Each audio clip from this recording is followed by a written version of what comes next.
Hi, I'm Dr. Sheel Patel, and today I'll be giving you an overview on corneal transplant surgery.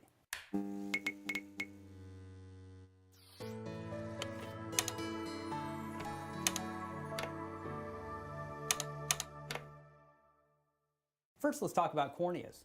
The cornea is a clear dome-shaped window of the eye that allows light to bend and focus on the back of your eye. It allows us to have excellent visual acuity, and it protects our eyes from the surrounding environment. The cornea is attached to the white coating of the eye called the sclera. The cornea can unfortunately undergo some unforeseen circumstances, including scarring from infections or injuries, can have corneal dystrophies, chemical burns, or swelling that doesn't clear. If medical treatment of these conditions does not clear it, then surgical options are then necessary. As a corneal specialist, I've seen a number of these conditions happen, and our goal is to help treat this condition to the best way we can possible, either medically or surgically. Let me tell you a brief bit about the history of corneal transplant surgery. It first started in 1905, and over the next 50 years, the medical and technological advances helped this become more and more successful. What's been so impressive about this is now corneal transplant surgery is the most successful organ transplant performed on any part of the body. It's performed in over 30,000 cases across the country every year. There are two main forms of corneal transplant surgery. The full thickness form, called penetrating keratoplasty, or abbreviated PK, or the partial thickness transplant, abbreviated DSEK. Both are excellent forms depending on the nature of the condition, injury, or dystrophy of the eye.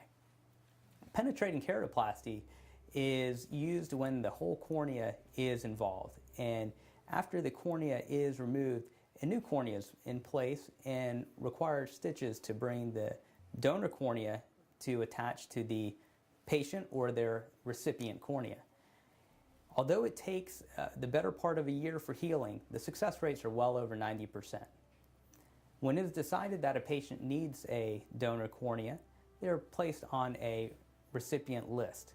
When the donor cornea is found and undergoes tight screening process, the patient then is scheduled for surgery either at a local surgical center or a hospital outpatient surgery center.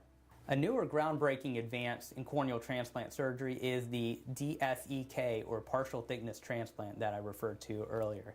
It allows us to treat the cornea with only a partial thickness transplant to allow more structural strength and integrity to the eye and quicker healing than the full thickness form. There are certain indications for which we can do this surgery, such as swelling of the cornea that doesn't resolve, or a condition called Fuchs dystrophy, which is a hereditary condition. This surgery can be performed without needing numerous stitches as with the full thickness transplant.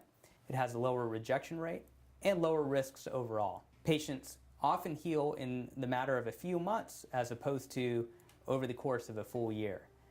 It has been one of the greatest changes in how corneal transplants have been done in many decades. If a corneal transplant is needed to help your vision, we'll do an extensive preoperative evaluation as well as discuss the risks and benefits of each option. It's a long process with healing, but the goal is to provide sharper and clearer vision to allow you to do more with your life and see better long term. That's our goal, and we look forward to discussing these groundbreaking changes with you in the near future.